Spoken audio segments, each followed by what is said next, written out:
My name is Gwen Olson, and I am the author of Confessions of an RX Drug Pusher. I'm a 15-year veteran of the pharmaceutical industry, and I left in the year 2000.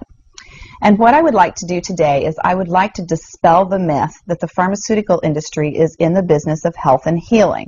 Because in fact, what the pharmaceutical industry is in the business of doing is disease maintenance and symptoms management. They are not in the business to cure cancer, to cure Alzheimer's, to cure heart disease, because if they were, they would be in the business of putting themselves out of business, and that in fact doesn't make sense. I don't want people thinking that I am a conspiracy theorist, because in fact there is no theory behind what I'm telling you. It's all provable. And what I'm saying is provable is that the pharmaceutical industry doesn't want to cure people. You need to understand, specifically when we're talking about psychiatric drugs in particular, that these are drugs that encourage people to remain customers of the pharmaceutical industry.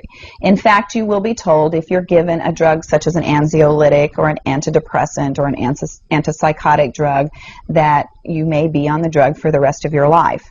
And very frequently people find that they are on the drugs for a very long period of time, if not permanently, because they're almost impossible to get off of.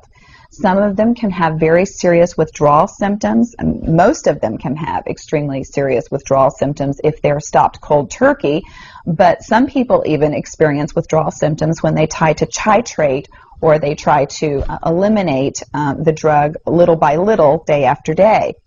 So it's really important to understand the motivation behind all of the current maintenance drugs that are on the market, even, for example, drugs such as cholesterol-lowering drugs. And what we are in fact finding now is that cholesterol drugs are lowering cholesterol excessively and causing other disease states as a consequence. So you need to be careful about trying to take drugs in order to remain healthy, because you're never going to have anyone come to you and tell you that the drugs are always tried against a placebo in clinical trials. What a placebo is a sugar pill. And in fact, many drugs are not found to be much more efficacious than the sugar pill. And in a case in point actually is the recent clinical trials that were released in the meta-analysis that came out of the UK on antidepressants, on the newer SSRI, selective serotonin reuptake inhibitor antidepressants. And what was found was the information that activists and other researchers have known for decades, was that antidepressants are no more effective than placebo, no more effective than sugar pills. But yet there are over 44 million people that have been taking these antidepressants, and a large number of them people that have mild to moderate depressive episodes.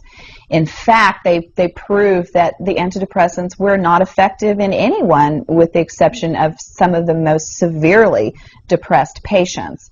And I can tell you from personal experience that there are a number of things that depressed patients can do to improve their mental status aside from drugs that are quite effective, and in fact more effective than placebo. Another recent study that was released showed that exercise was in fact more effective than either placebo or the antidepressant drug that they were compared to. But just like Bill Maher said in his show, you know, we're never going to hear any ads on television that are sponsored by anybody saying, you know, the New England Journal just announced that exercise is twice as effective as antidepressants in curing depression. Ask your doctor if getting your butt off the couch is right for you. You know, you're never going to get that kind of good information, fair, balanced information, as long as pharma is funding the major TV stations, the advertising that supports those television stations, the major journals, and all of the advertising that supports the major journals. You just have to be commonsensical people and understand that the pharmaceutical industry makes 5 to 6 times the amount of money as any of the other Fortune 500 companies in the United States of America. They are not going to easily or readily give up that income, and we are in fact considered a human commodity. Our loved ones, our children, our elderly are considered cash cows that are preyed upon by pharmaceutical reps such as myself, who are encouraged to go in and build market shares without thinking about the consequences to patients, without knowing the misinformation that they are distributing, without being aware that the clinical data has been contrived, or that the patient populations have been cherry-picked, or that the side effects have been minimized and reported in such a manner that it doesn't present the information correctly. I spent 15 years in this industry. I was one of the best, but I'm here to tell you that the industry has run amok, that we are at a severe crossroads in this nation, and that we have got to take our power back, and we have got to start making the pharmaceutical industry accountable for their actions and for the defective products that they're putting on the market.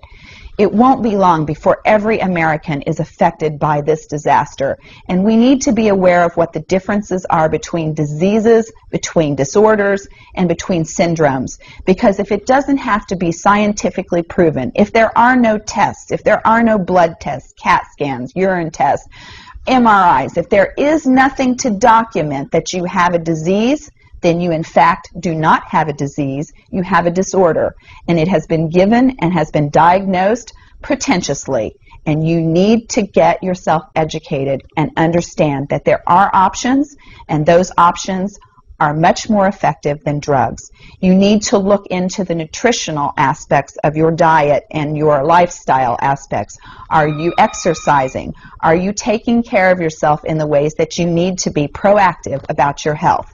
Because once you start down the road of taking one prescription drug on top of the other, you will be a lifelong customer for the pharmaceutical industry, and your choices will be truncated. So I would like to ask you to please self-educate, be proactive, and share the information with others.